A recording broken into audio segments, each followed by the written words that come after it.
Hello, welcome to Ludic Science. In this video I will talk about this component, the operational amplifier.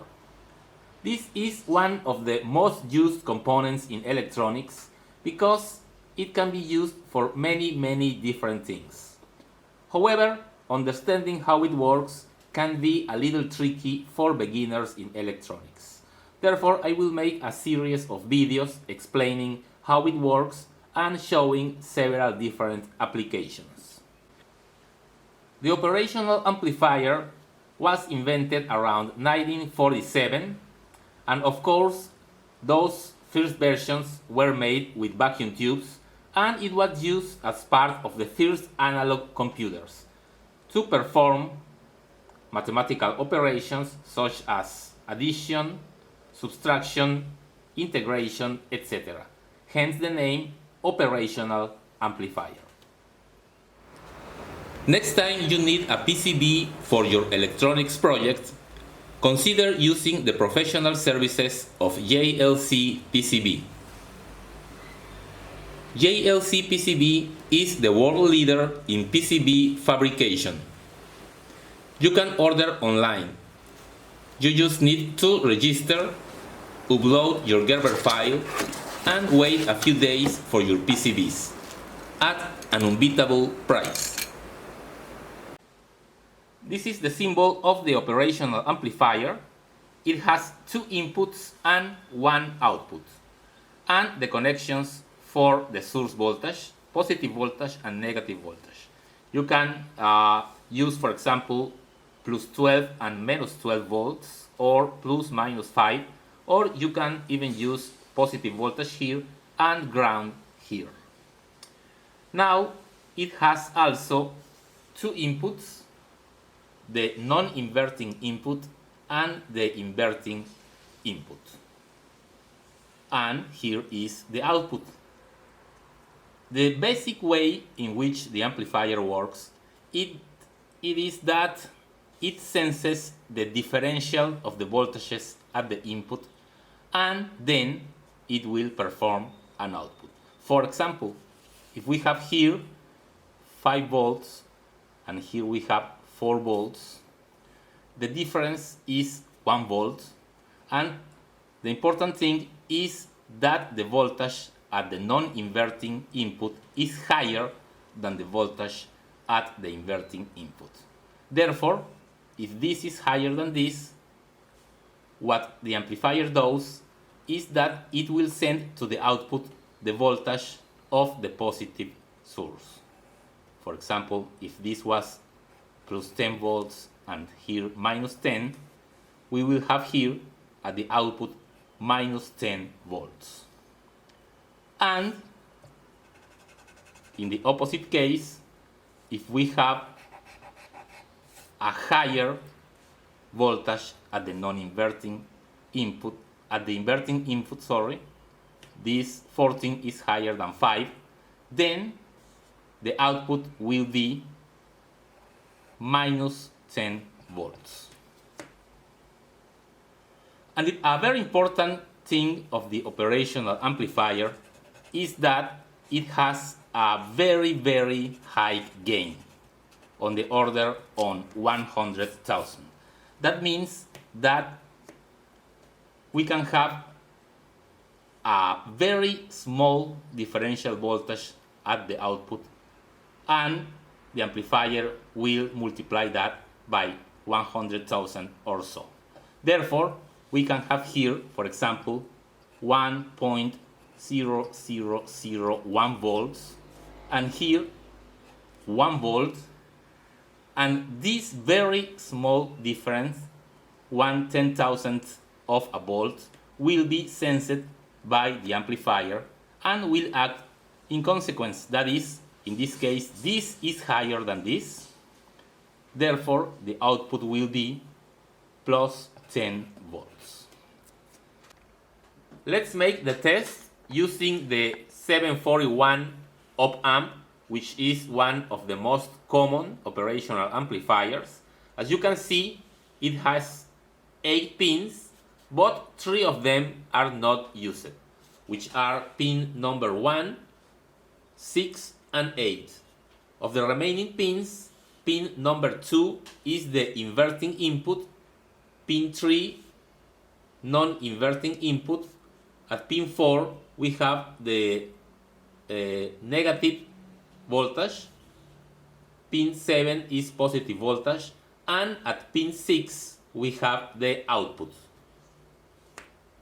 I am using two 9-volt batteries in series in order to feed the operational amplifier, and here is the common 0 volts, so we have 9 volts plus 9 volts at positive voltage minus 9 volts at negative voltage. Now let me connect 0 volts to the inverting input, and this is the output, and the non-inverting input, let's put it at plus 9 volts. Therefore, the voltage at the non-inverting input is higher than the voltage at the inverting input. So let's see. Let me connect the multimeter, negative of the multimeter, to 0 volts, which also goes to the inverting input. And now at the output we have the positive voltage. That is because the voltage at the non-inverting input is higher than the voltage at the inverting input. Now let's connect the non-inverting input to negative voltage, and then what we have at the output is the negative voltage. Therefore, we can see the basic behavior of the operational amplifier. When the voltage of the non-inverting input is higher, we have at the output positive voltage, and when the voltage at the non-inverting input is lower, we have at the output the negative voltage. Of course, my batteries are not new, so they are not 9 volts exactly. Let's see a very simple application, which is to turn on an LED at a particular voltage.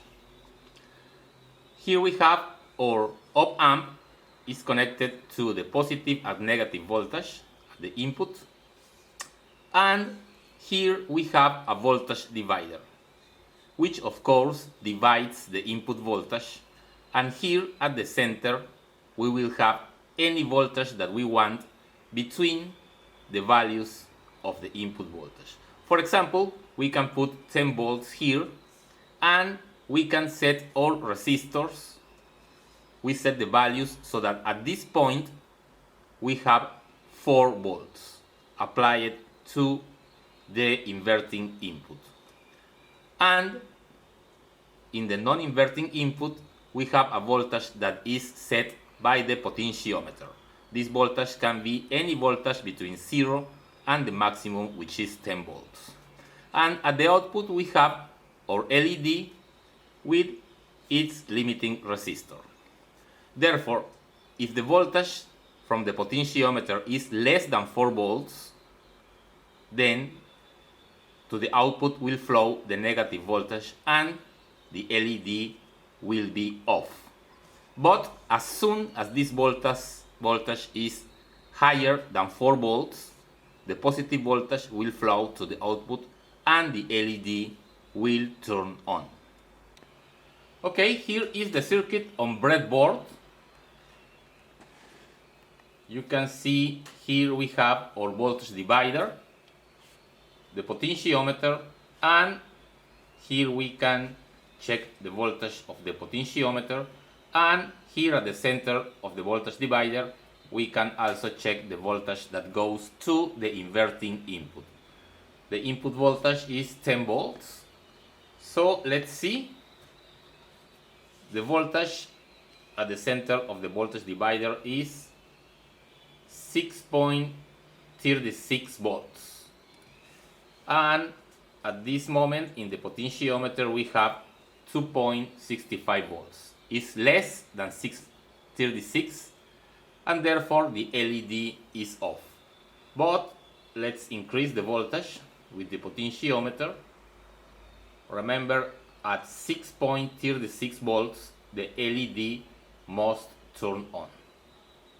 We are at 625 and there it is. The LED is now on. And it will remain on as long as the voltage is higher than 636. Now, of course, if we decrease the voltage below 636, the LED must turn off. There you have it.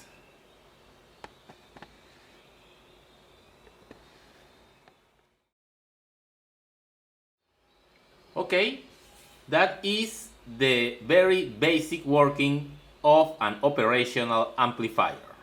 We will make more videos on this because op-amps can do many things. Thanks for visiting my channel. I hope you liked the video and see you in the next one.